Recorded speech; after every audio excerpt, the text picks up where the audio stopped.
หลายส่วนมากมีส่วนคือการจำแนกอย่างนี้ว่ารูปังอนิจจังรูปไม่เที่ยงเวทนาอนิจจาเวทนาไม่เที่ยง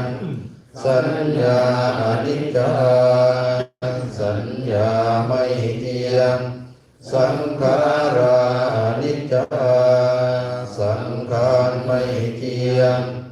วิญญาณังอนิจจัง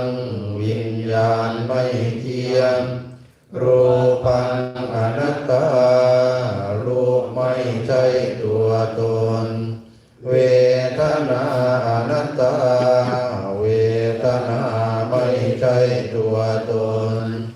สัญญาอนัตตาสัญญาไม่ใช่ตัวตนสังขาราอนัตตา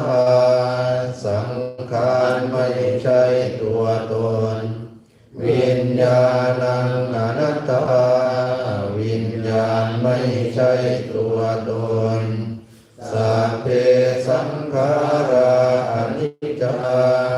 สังขารทั้งหลายทั้งปวงไม่เที่ยงสัพเพธัมมาอนัตตาทิธรรมทั้งหลายทั้งปวงไม่ใช่ตัวตน